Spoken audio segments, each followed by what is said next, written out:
Asalaamu calaykum waa idin salaamay dhammaan ardayda Sunlight College waa macalin Cabaas halkan waxaan ku qaadan doonaa cashirkeenii labaad ee buuggii English for Business English for Everyone casharadiisa baynu ku qaadan doonaa marka maanta insha Allah waxaynu eegi doonaa Unit 2 wuxuu ka hadli doonaa ardayow get to know colleagues sida markaa isku bari lahayd dadka wada shaqaysaan ee goobka wada shaqaysaan haddaba qaabkaad ula hadli lahayd iyo qaabkaad isku bari lahayd maxay dadka co-workerska ama dadka wada shaqaysaan ayuu ka hadlayaa unitkan ama chapterkan wuxuu yidhi talking about your past work experience inaad ka hadasho khibradaada aad kasoo qaaday shaqadii hore aad soo martay khibradii aad ka hadasho is a good way waa hab wanaagsan to get to know your colleagues aad ku ogaan karto markaa dadka wada shaqaysaan ee ay shaqa idin dhex marayso waxaad doonaysaa naftaadii inaad ku xidho dadkan aad wada shaqaysaan sida ugu wanaagsan aad ugu xidhi kartaa waa inaad uga sheekayso shaqadan ka horeysay khibradii aad kasoo qaadatay aad uga sheekayso taas wuxuu yidhi is a good way waa hab wanaagsan to get to know your colleagues markaad kaga ogaan karto dadka wada shaqaysaan wuxuu yidhi past simple and past continuous tenses are often used to do this inta badan waxaa la isticmaalaa past simple iyo past continuous waxaan doonayaa ardayow inaan faham guud kaa siiyo past simple and past continuous before I start our lesson kahor intaanan u gudbin casharkan past simple wuxuu ka hadlaa dhacdo kasta oo ka dhacday waqtigii lasoo dhaafay pastigii lasoo dhaafay dhacday taasi oo aan qulqul samayn taasi oo aan socod samayn oo markiiba halkeeda ku dhamaystirantay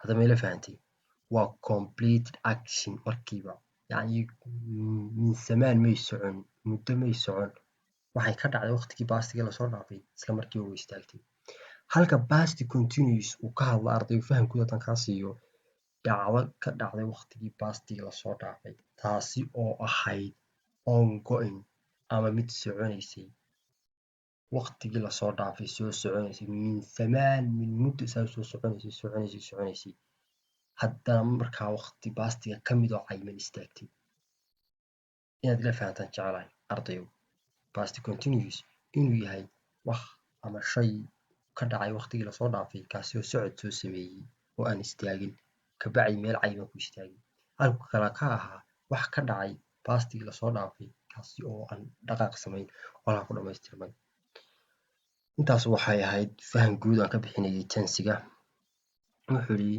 use the past simple to talk about single completed action waa intii iminkaa kuu sheegayay u isticmaal buu yidhi inaad kaga hadasho simple past hal dhacdo oo markaas dhammaystiran haye in the past oo markaa waqtigii lasoo dhaafay dhacday habits noqon karta state xaalad noqon karaysa haye taasoo was ahayd true for a time in the past taasi oo markaa jirtay oo dhab ahayd waqti lasoo dhaafay oo pastigii ah waayahay add ed ku dar buu yidhi most of verbs inta badan verbska ed ku dar to form saad u samayso past simple ardayow hadda meela fahantay ardayow waayahay waxaan eegi doonaa sawiradan iyo su-aalahan la isdhaafsanayo ee tensiga ku saabsan wuxuu yidhi what did you do before you came here maxaad markaa qaban jirtay ama maxaad qabatay kahor halkan intaanad iman what did you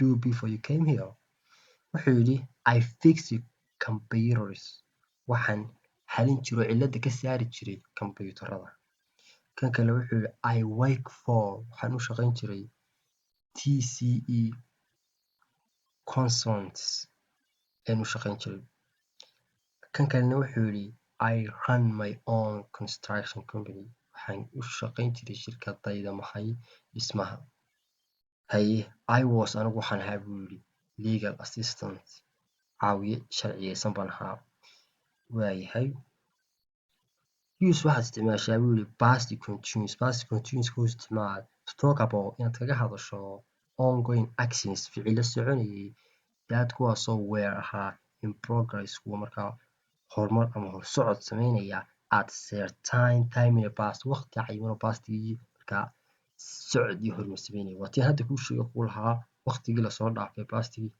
ayuu soconayay, waxaan soo soconayay muu ahayn wax hal mar markaa dhaco istaagay. Halkan waxaad arkaysaa wuxuu yidhi what was your last job like? Sidee shaqadaadii u dambeysay ahayd? Wuxuu yidhi halkan waxaad ka arkaysaa inuu markaa tensigii ahaa past continuous inoo cabirayo. Shaqada uu soo hayay shay waxay ahayd soconayay oo min zamaan min muddo soo socday. Marka waa maxay? Waa past continuous ardayow. What was your last job like? Sidee shaqadaadii u dambeysay ahayd? Wuxuu yidhi awful mid xun bay ahayd. I was working waxaan shaqaynayay 60 hours a week. Weekii waxaan shaqaynayay 60 markaas saacadood before I came here kahor intaan halkan iman. Ardayow haddaba qaabka aad u samayn karto markaa tensiga qaabka markaa loo sameynayo how to form saad u samayn lahayd past simple and past continuous ayaynu in yar isdul taagi doonaa. Wuxuu yidhi past simple is usually sida caadiga formed by waxaa loo sameeyaa iyadoo arin lagu darayo ed lagu darayo to the base form verbka caadiga ed lagu daraya. The past continuous isagase is formed by waxaa loo sameeyaa arin in lagu daro was iyo were in form of verbka hortii in la dhigo was iyo were and ing kadibna lagu daro maxay ing to the end of the verb dhamaadka verbka in ing la dhigo. Waxaa halkan toos uga arki kartaa aan kugu soo dhaweeyo qaabka markaa loo sameynayo.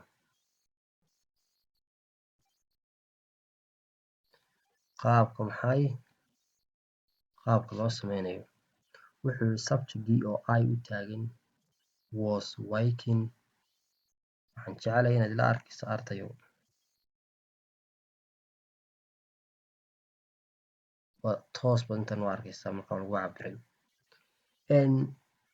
Qaabkan u sameynaa waxa weeye waxaynu dhigaynaa xagga hore was iyo were verbka waynagaa dhignay. Waayahay kabacdi verbka ing baynu ku daraynaa. Sidaas waxaynu ku sameynaynaa markaa past continuous. Aan ka baxo markaa.